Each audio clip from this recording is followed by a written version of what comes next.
and clove to it.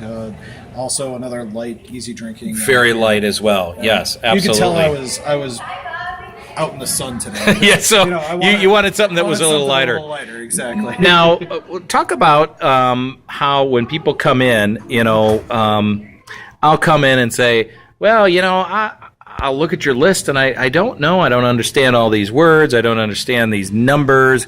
I like something like a Guinness Stout. Sure. So you would say try what? I would probably, first off, go with one of our stouts. We have a number of them on tap right now. Mm-hmm. We've got one of our hallmarks is called Funky Mucker. It's a chocolate peanut butter imperial stout. That might be a little much for somebody though. So we do have some lighter options. We've got a coffee brown ale on tap. That's it's a bit lighter. Still got some dark roasty notes to it. We use some coffee that I roast at home in the beer.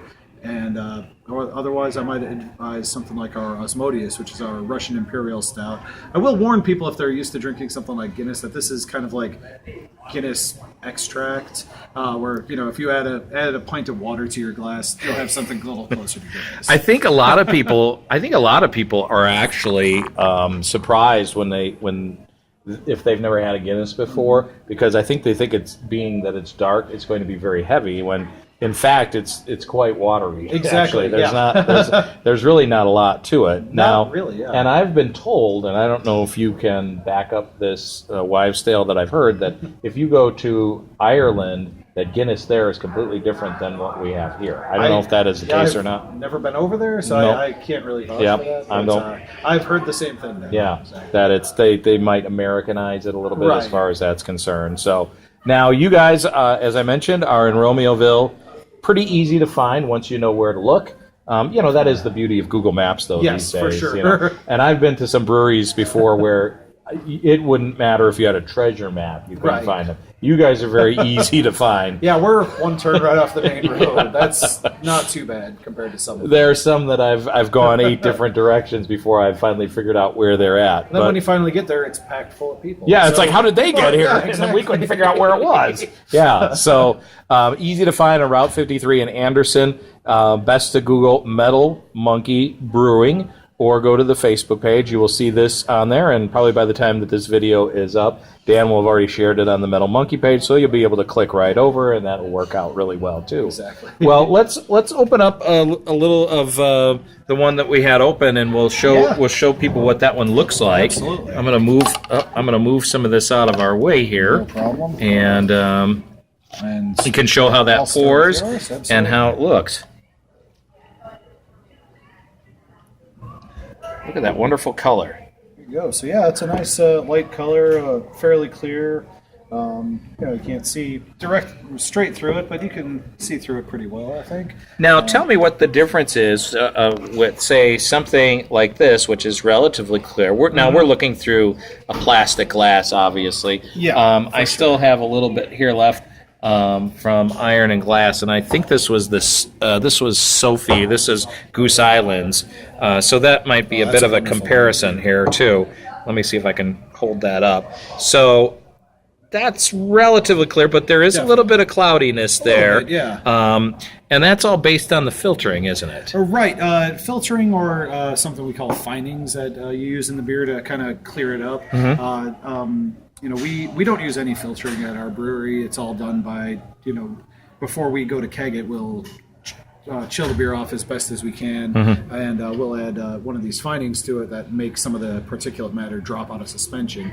In some beers, though, that's a thing that you want in the beer. You want it unfiltered. Exactly. Like our Hefeweizen here is a little bit cloudier because that's, Hefeweizen means basically wheat beer with yeast. And right. And that is part of the appeal of the beer itself. Exactly. And that'll if there is yeast or hops or something kind of left in suspension, that can alter the flavor, and in the case of a beer like this, that's a thing that you want, a beneficial thing for it. One final question for you is, how do you guys come up? I know there's 4 of you in the core. How do you come up with your ideas? How do you come up with when you come up with something new? Obviously, there's some you probably base on other beers or things that you like, or there's classics, like you said. Absolutely. Yeah, but when you come up with something new, how do you come up with that? Well, it's a lot of times it's over a beer. We'll have a few beers and just be chatting about this or that, and an idea will come up, or we'll see an ingredient that we think is pretty cool that we want to play around with and try out, see how it tastes, or a new hop that becomes available to us that we want to say, hey, what's the flavor profile on that? Let's try it out. Let's showcase. So will you brew up like a small batch and then try it from there? We do some of that. We do some 10-gallon batches, as opposed to our usual batches are 3 barrels, which is 93 gallons. So it's quite a bit smaller, something that if it tastes terrible, no one will ever know about. Right, and then you go back to the drawing board as far as that's concerned. Sure, and that's got to be the fun part of it, because there's probably no right or wrong, is there? I mean, it's either it doesn't taste good or it tastes good. Yeah, and we've done some small batches that they went over well with people, customers that come in. Some small batches that they hang around for a while, and then there's some that the day we tap them, we say, okay, we need to make a big batch of this because it's such a great beer. Like Funky Mucker, which is one of my favorites. That started off as a birthday present for a good friend of mine. We brewed up 5 gallons of it when I was home brewing to bring to his birthday party for his 40th birthday. It was very popular. And people ask, is there real peanut butter in there? And there really is. Yep. That's the real deal. I still get phone calls every so often saying, is that on tap? Because I'm not coming in if it's not on tap. And I told you I'd stop calling. I'm trying not to. All right. Appreciate it. Dan from Metal Monkey, before we let you go and we enjoy a little beer here, give us the details on where people can find you and come out and enjoy some great beer. Yeah, 515 Anderson Drive, unit number 900 in Romeoville. Or check us out on Facebook. Just look up Metal Monkey Brewing or www.metalmonkeybrewing.com.